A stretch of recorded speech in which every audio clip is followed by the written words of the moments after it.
Selamat datang kembali dalam video pembelajaran daring untuk mata kuliah aljabar linear yang diselenggarakan di program studi Teknik Informatika, jurusan Teknik Elektro Fakultas Teknik Universitas Samratulangi.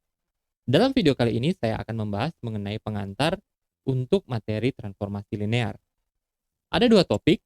Yang pertama adalah mengenai bayangan dan prabayangan dari fungsi, dan yang kedua kita akan membahas mengenai atau mengenali transformasi linear itu sendiri. Seperti biasa, bahan tayang ini atau slide ini saya adaptasi dari buku Elementary Linear Algebra edisi ke-8 karya Ron Larson.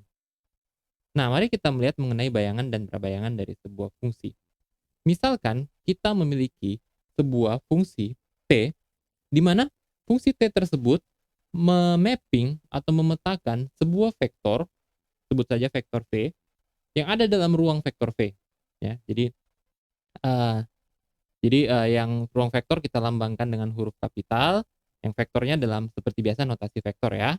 Nah, jadi fungsi T ini memetakan ruang vektor V, sebuah vektor pada ruang vektor V ke ruang vektor W. Jadi ke vektor lainnya pada ruang vektor W. Nah, kita menyebut ruang vektor V ini ya, ruang vektor V yang ini sebagai domain dari fungsi T. Dan W ya, W ini ruang vektor W adalah kodomain dari fungsi T. Nah, untuk vektor V adalah sebuah vektor pada ruang vektor V dan sebuah vektor W adalah sebuah vektor pada ruang vektor W.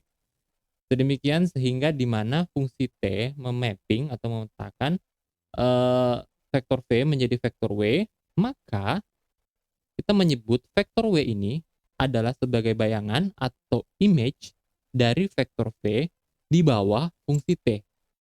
Dan himpunan dari semua bayangan tersebut, himpunan dari semua bayangan dari vektor-vektor yang ada pada V, ruang vektor V, itu disebut sebagai range dari T. Nah, range ini adalah sebuah subhimpunan dari kodomain. Ya.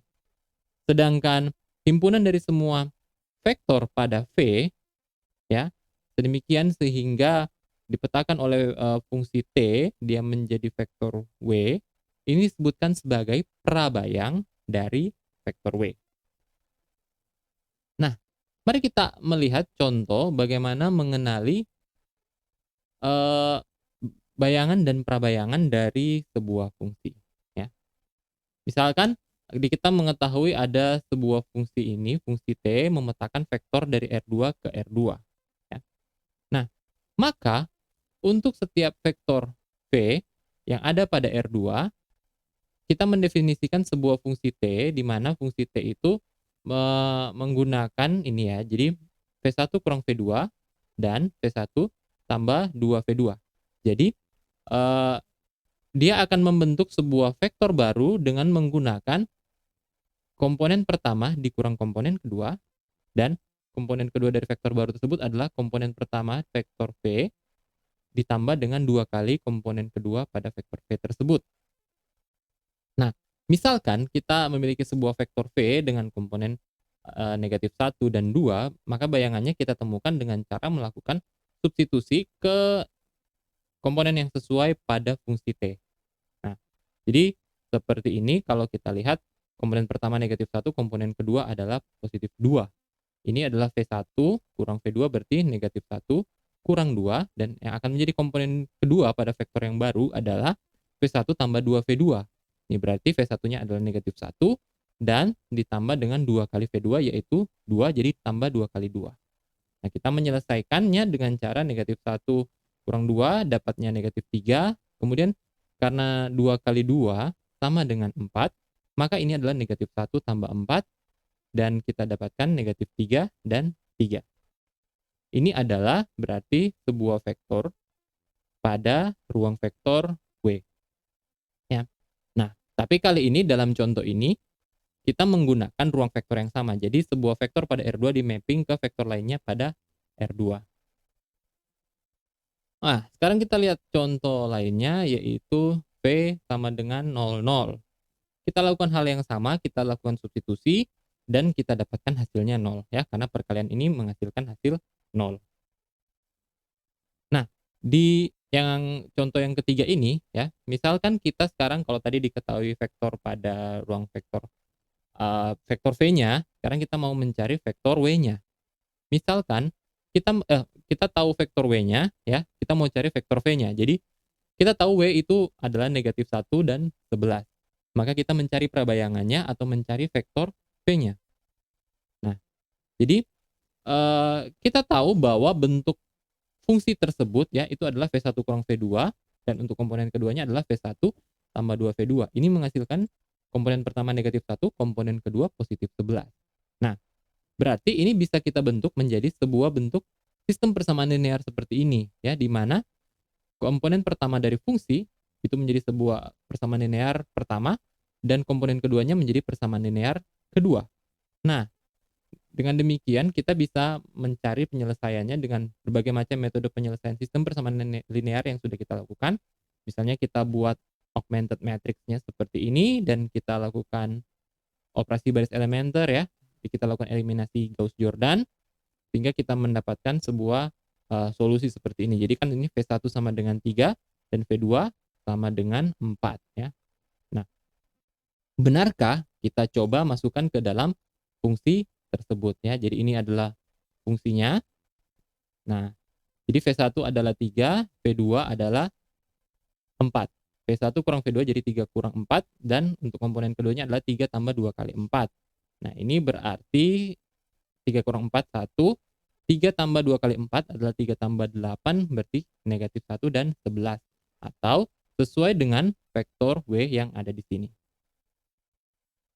Nah, kita sudah melihat konsep bayangan dan prabayangan dari sebuah fungsi. Sekarang kita akan melihat konsep dari transformasi linear itu sendiri. Nah, sebenarnya konsep yang kita pelajari tentang bayangan, prabayangan, dan fungsi yang memetakan sebuah vektor pada ruang vektor V ke vektor lainnya pada ruang vektor W, itu sebenarnya merupakan konsep dari transformasi linear ya. Jadi untuk V dan W masing-masing merupakan sebuah ruang vektor, maka fungsi yang memetakan sebuah vektor pada ruang vektor V ke ruang vektor W itu adalah sebuah transformasi linear, tetapi untuk bisa disebut sebagai sebuah transformasi linear, maka ada dua sifat yang harus dipenuhi. Nah, misalkan kita punya dua buah vektor, vektor U dan vektor V pada ruang vektor V, dan sebuah skalar yang merupakan bilangan real. Ya. Perhatikan pada dua sifat ini kita akan menggunakan notasi seperti ini sebenarnya. Jadi yang ada di sisi kiri ini adalah operasi pada ruang vektor V, dan yang ada di sisi kanan ini merupakan operasi pada ruang vektor W. Ya. Jadi yang pertama, apabila kita mentransformasikan penjumlahan dari vektor U tambah vektor V, ini akan sama dengan kita transformasi linearkan vektor U, kemudian dijumlahkan dengan hasil dari transformasi linear terhadap vektor V. Ini operasinya tentu saja di ruang vektor W, seperti yang ada di footnote ya.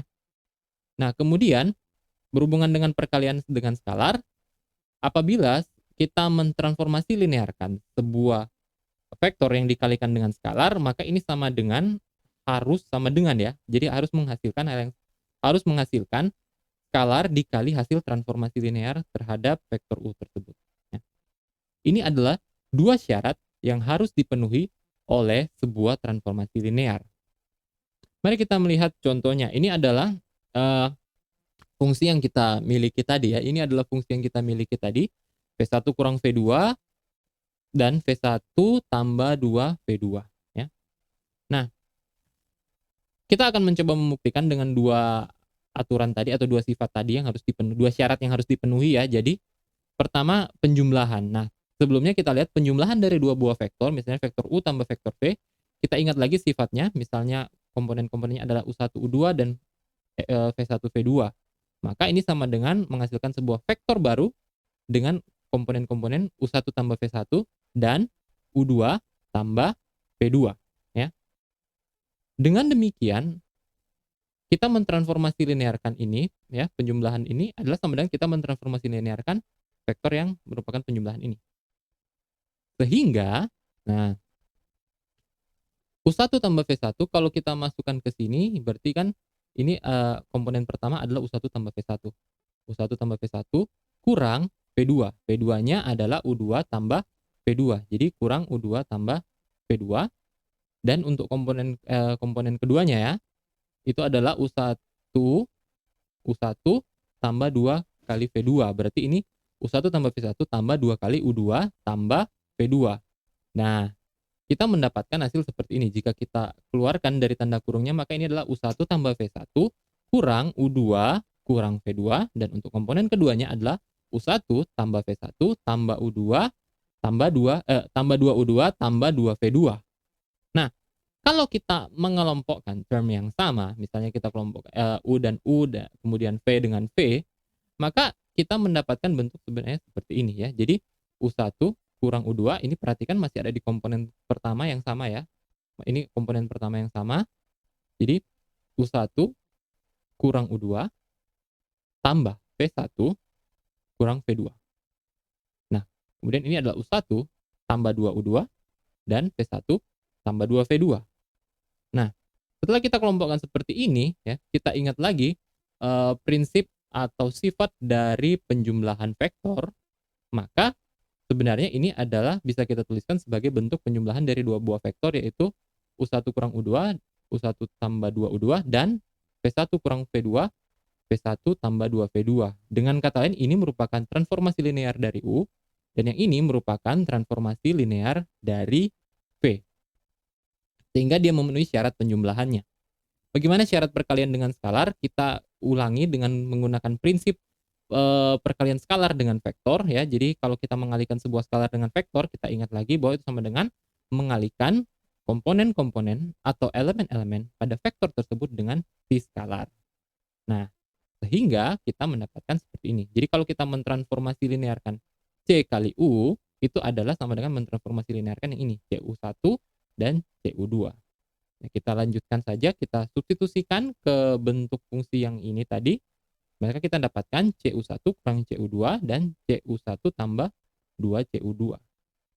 Nah, kita dengan sifat distributif perkalian ya, kita bisa tarik keluar C-nya dan kita dapatkan ini adalah C kali U1 kurang U2 dan C kali U1 tambah 2U2 ya.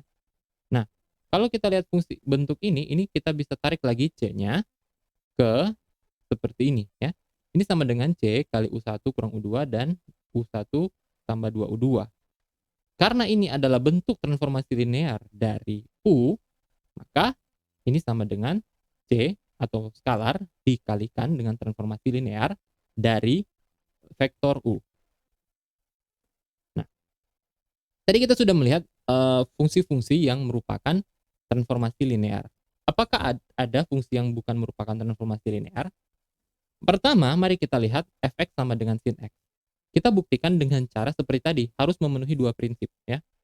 Nah, kita ingat kembali aturan penjumlahan untuk aturan sinus dari penjumlahan sudut. Jadi sin A tambah B itu adalah sama dengan sin A cos B tambah cos A sin B. Sedangkan bentuk ini tidak sama dengan sin A tambah sin B. Sementara transformasi linear harus memenuhi bahwa transformasi linear dari U tambah V harus sama dengan penjumlahan dari transformasi linear terhadap U dengan transformasi linear terhadap V. Nah, fungsi selanjutnya, fx tambah 1. Kalau kita lihat ya, kita memasukkan nilai A tambah B, maka yang akan kita dapatkan hasilnya adalah A tambah B tambah 1.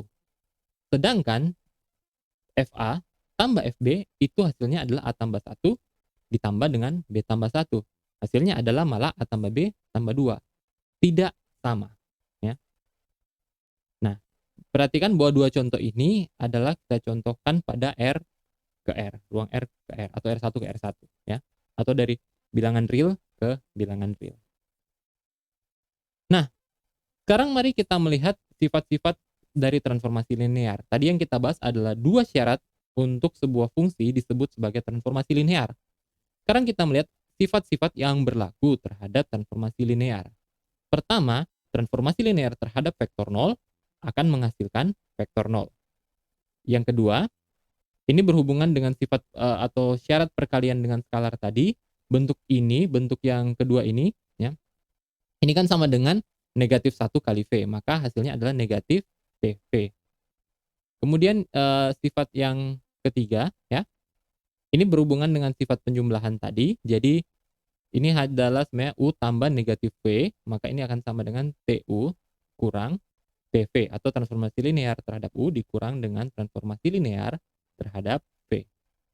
Nah, yang terakhir ini merupakan sebuah sifat yang sangat penting akan kita bisa terapkan dengan hubungan antara transformasi linear dan basis, yaitu apabila V, vektor V ini dapat kita tuliskan sebagai sebuah bentuk kombinasi linear, ya, di mana setiap vektor ini kan skalar kali vektor ini bukan komponen ya. Jadi V itu adalah penjumlahan dari vektor-vektor yang bisa dituliskan sebagai kombinasi linear, maka transformasi terhadap V itu adalah ingat syarat yang tadi, C1 kali V1, C2 kali V2 dan seterusnya sampai Cn kali vektor ke n, dan ini sama dengan kalau ingat aturan penjumlahan tadi, maka ini adalah C1 terkali transformasi linear terhadap V1 tambah C2 kali transformasi linear terhadap V2 dan seterusnya hingga pada vektor dan skalar ke n. Nah, ini sifat yang terakhir tadi bisa kita gunakan untuk mencari transformasi linear yang berkenaan dengan basis. Misalkan diketahui ada transformasi linear pada R3 di mana fungsi T memetakan vektor 1, 0, 0 menjadi 2, negatif 1, 4. Kemudian vektor 0, 1, 0 dipetakan menjadi 1, 5, min 2. Dan vektor 0, 0, 1 menjadi 0, 3, 1. Nah, kita diminta mencari 2, 3, negatif 2 ya. Mapping atau pemetaan dari 2, 3, negatif 2. Nah, perhatikan bahwa 2, 3, negatif 2 ini bentuk ini adalah sama dengan apabila kita melakukan penjumlahan terhadap 2 kali 1, 0, 0 tambah 3 kali 0, 1, 0 dan negatif 2 kali 0, 0, 1 ya. Sehingga dengan menggunakan sifat yang nomor 4 tadi ya, dengan menggunakan sifat yang nomor 4 tadi, kita bisa menuliskan bentuk ini menjadi seperti ini ya. Jadi ini adalah 2 kali transformasi linear terhadap 1, 0, 0 ya. 3 kali transformasi linear terhadap 0, 1, 0 dan negatif 2 kali transformasi linear terhadap 0, 0, 1. Kita ingat lagi 3 vektor ini ya, 3 vektor yang diketahui transformasi linearnya ini merupakan sebuah basis ya. Nah, karena kita sudah tahu nilai-nilainya, jadi transformasi linear dari 1, 0, 0 itu adalah 2, negatif 1 dan 4 dan seterusnya dengan vektor-vektor lainnya, maka kita tuliskan saja langsung ini ya 1, 0, 0, 2, negatif 1, 4, kemudian 0, 1, 0, 1, 5, min 2, 0, 0, 1 adalah 0, 3, 1 transformasi linearnya, maka kita kalikan dengan skalarnya dan kita jumlahkan hasilnya, kita akan mendapatkan 7, 7, 0. Jadi 7, 7, 0 itu dapat ini kan 2 kali 2, 4, 2 kali negatif 1, negatif 2, 2 kali 4, 8, dan seterusnya juga dengan vektor yang lain. Kita kalikan dengan skalar yang sesuai, maka 4 tambah 3 kurang 0 sama dengan 7, negatif 2 tambah 15 kurang 6, jadi ini negatif 2 tambah 15 dapatnya 13, 13 kurang 6 dapatnya 7, kemudian 8 kurang 6 dapatnya 2, kurang 2 ya, dapatnya 0. Nah, di sini kita bisa melihat bagaimana memanfaatkan sifat tersebut dan menggunakannya apabila kita mengetahui transformasi linear dari basis. Nah, dari tadi kita melihat transformasi linear oleh sebuah fungsi ya. Jadi semacam kita kombinasi linearkan komponen-komponen vektornya. Sekarang kita akan melihat ya bagaimana kita membuat transformasi linear dengan memanfaatkan sebuah matriks yang berukuran M kali N ya. Nah, jika matriks tersebut adalah matriks A, maka transformasi linear untuk vektor V itu adalah perkalian antara matriks A dengan vektor V. Tapi di sini perhatikan, ini akan menghasilkan transformasi linear dari ruang vektor yang berbeda. Dari ruang vektor satu ke ruang vektor lainnya. Jadi menghasilkan vektor pada ruang vektor yang berbeda ya. Bisa saja ke ruang vektor yang sama itu bergantung pada dimensi pada ukuran dari masing-masing matriks dan vektor. Nah, karena kita ingat prinsip dari perkalian matriks, maka si vektor V itu ya akan merepresentasikan atau direpresentasikan sebagai sebuah vektor matriks ya dengan ukuran n kali 1. Dan vektor pada ruang vektor yang menjadi kodomainnya itu adalah matriks direpresentasikan dengan matriks berukuran M kali 1. Kalau di sini kita sebutkan dari Rn ke Rm ya. Perhatikan Rn dan Rm, N dan M itu mewakili ukuran dari matriks yang menjadi pengalih ya atau matriks yang eh, membuat atau menghasilkan transformasi linear tersebut ya. Oke. Nah, misalkan kita melihat contohnya di sini ya. Misalnya diketahui sebuah transformasi linear dari Rn ke Rm ini didefinisikan oleh sebuah fungsi P transformasi linear terhadap V adalah sama dengan A kali V. Nah, kita di sini ditanyakan adalah dimensinya ya. Dimensi dari Rn dan Rm. Nah, ini kita punya sebuah matriks berukuran 3 kali 3. Nah, otomatis ini adalah dari R3 ke R3. Jadi ini yang ditanyakan dimensi Rn dan Rm ya. Nah, ini berarti karena matriksnya 3 kali 3, sehingga dia akan membuat transformasi linear dari R3 ke R3. Ya, seperti ini. Jadi, ini vektor pada R3, dan ini juga adalah sebuah vektor pada R3. Nah, misalkan sekarang matriksnya seperti ini. Ini matriksnya berukuran 3 kali 2. Maka ini akan membuat sebuah transformasi linear dari R2 ke R3 ya. Jadi R2 ke R3 bentuk perkaliannya menjadi seperti ini ya. Jadi dari ini sebuah vektor pada R2 menjadi sebuah vektor pada R3. Nah, yang terakhir ini adalah matriks berukuran 2 kali 4. Otomatis ini dari R4 ke R2. Bentuknya adalah seperti ini ya. Karena perkalian matriks maka dia ini adalah V itu vektor pada R4 menjadi U vektor pada R2. Nah,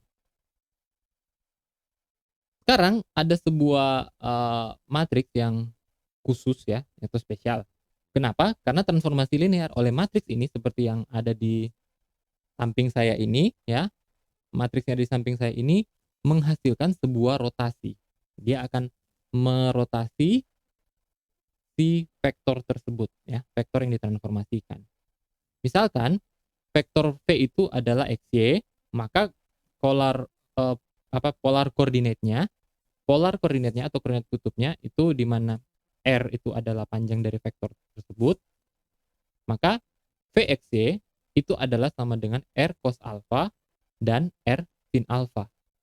Maka jika kita menggunakan bentuk transformasi linear ini ya, kita akan menemukan ini adalah bentuk perkalian dari ini. Jadi cos theta R cos alpha tambah negatif sin theta kali R sin alpha dan seterusnya. Demikian juga dengan baris kedua kita dapatkan vektor seperti ini yang ini merupakan bentuk dari R cos theta kali cos alpha kurang R sin theta kali sin alpha, dan komponen keduanya adalah R sin theta kali cos alpha tambah R cos theta kali sin alpha.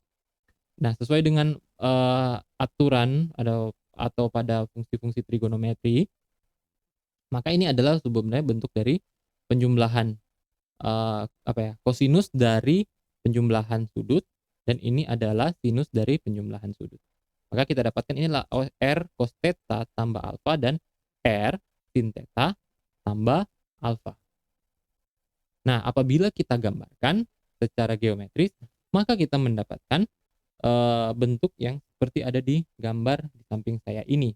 Jadi, ini merupakan vektor V-nya, yang ini, garis yang ini. Garis ini adalah vektor V. Kemudian sudut alfa adalah sudut yang dibentuk, ya saya belum jelaskan tadi ya. Jadi sudut alfa adalah sudut yang dibentuk sekian derajat ya dari sumbu ini, dari sumbu X ini ya, terhadap vektor tersebut pada X-nya. Dan theta adalah sudut yang dibentuk oleh vektor tersebut dan transformasi linearnya. seperti itu. Nah, selain rotasi, kita juga memiliki matriks yang bisa memproyeksikan sebuah vektor pada R3 ya. Jadi, misalkan ada matriks yang seperti ini, jadi matriks ini akan menghasilkan proyeksi untuk vektor pada R3. Jadi diproyeksi ortogonalkan. Jadi kita akan ini kan bentuk untuk transformasi linear terhadap sebuah vektor pada R3 ya. Nah, jadi V itu vektornya adalah X, Y, Z ya. Maka transformasi linear yang ini akan menghasilkan seperti ini ya. Nah, kalau kita lihat bentuk perkalian matriksnya ini otomatis otomatis komponen ketiga itu akan sama dengan 0. Maka ini akan menghasilkan ya vektor baru X, Y, 0. Artinya berapapun nilai X, sebarang nilai Y, tapi nilai Z-nya akan tetap 0. Nah, jika kita gambarkan, maka ini akan membuat sebuah proyeksi pada R3. Nah, seperti ini ya. Jadi kalau Anda perhatikan gambar yang ini, berapapun ya nilai XY-nya ini, dia akan membuat sebuah proyeksi ke bidang XY ya. Perhatikan bahwa yang ada sedikit rotasi ya terhadap Cartesian ini. Jadi yang di sumbu tegaknya itu malah yang Z ya. Ini malah yang Z ya. Nah, jadi yang dia memproyeksikan pada sumbu XY, pada bidang XY ya. Jadi ini diproyeksikan menjadi sebuah proyeksi pada bidang XY. Nah, sekarang yang terakhir akan kita lihat di sini adalah transformasi linear dari sebuah ruang vektor matriks berukuran M kali N ke ruang vektor matriks berukuran N kali M. Nah, maka transformasi linear ini adalah transpose, yaitu fungsi transpose. Pertanyaannya sekarang, betulkah transpose ini merupakan sebuah transformasi linear? Nah, kita buktikan dengan dua syarat yang tadi. Jadi misalkan kita punya dua matriks ya berukuran M kali N ya tentu saja, A dan B ya, dan sebuah skalar. Nah, dari sifat operasi penjumlahan kita tahu bahwa karena ini transformasi linearnya menggunakan penjumlahan matriks ya. Jadi ini sama dengan A tambah B kemudian kita transpose. Nah, kita tahu bahwa penjumlahan matriks yang kemudian kita transposkan itu sama dengan penjumlahan dari transpose setiap matriks tersebut. Dengan kata lain, ini sama dengan transformasi terhadap A ditambahkan atau dijumlahkan dengan transformasi terhadap B. Nah, selanjutnya dari sifat perkalian atau sifat operasi perkalian antara sebuah skalar dengan transpose, apabila kita mau mentransformasikan bentuk ini ya, skalar kali matriks, maka ini akan sama dengan skalar kali matriks kemudian ditranspose. Nah, kita tahu bahwa dari sifat perkalian skalar dengan transpose matriks, transpose dari perkalian skalar dengan matriks itu adalah sama dengan skalar dikali dengan transpose dari matriks tersebut. Dengan kata lain, karena ini adalah AT, ya, A transpose, maka A transpose itu kan sama dengan transformasi linear dari A, maka ini bentuknya adalah sama dengan C kali transformasi linear dari A. Dan sampai di sini untuk video saya kali ini. Harapan saya video ini bermanfaat untuk Anda. Sampai jumpa di video saya yang selanjutnya. Terima kasih.